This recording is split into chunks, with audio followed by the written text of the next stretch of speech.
அனைவருக்கும் வணக்கம். நான் உங்கள் பழனி ஜெயவேணுகோபால். நாம எந்த ஒரு ஜாதகத்துல பார்த்தாலுமே, அந்த ஜாதகத்துல சிறப்புகள் இல்லாம ஜெயிக்கவே முடியாது.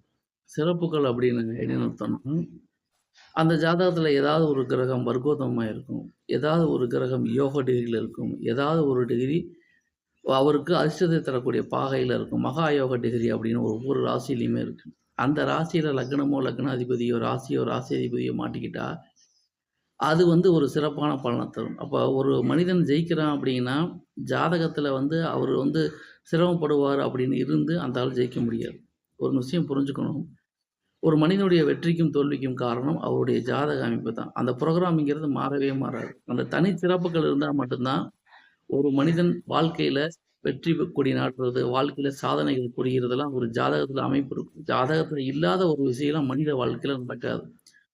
அப்போ உங்க வாழ்க்கையில உங்க ஜாதகத்துல எந்த மாரி கிரக அமைப்புகள் இருக்கு அப்படிங்கிறது உங்க சொந்த ஜாதகத்த கன்ஃபார்ம் பண்ணிக்கங்க. அதுல தீர்மானமா செக் பண்ணி பாருங்க. எந்த கிரகம் எந்த வலுவுல இருக்கு?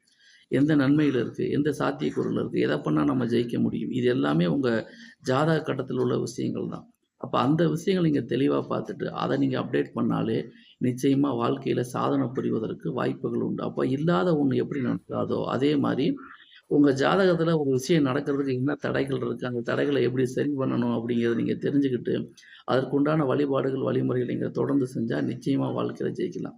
எல்லாத்துக்கும் இந்த எண்ணம்லாம் வராது. அவரு ஜாதகத்துல அந்த விஷயத்த தெரிஞ்சுக்கிட்டு ஜெயிக்கணுங்கிற அமைப்பு இருக்கவங்க மட்டும் தான் இத ஃபாலோ பண்ணி ஜெயிக்க முடியும். மத்தவங்களுக்கு இத கேட்டாலும், அத ஃபாலோ பண்ற அளவுக்கு அந்த சாத்தியக்கூறுகள், கிரக அமைவுகள் அவர்களுக்கு இருக்காது. அப்ப உங்க ஜாதகத்த கன்ஃபார்மா, துல்லியமா, தீர்க்கமா செக் பண்ணிக்கிட்டு, அதுல என்னென்ன விஷயங்கள் இருக்கோ, அந்த விஷயங்கள டியூன் பண்ணீங்கன்னா, நிச்சயமா நீங்க வாழ்க்கையில சாதிக்கலாம். நன்றி, வணக்கம்.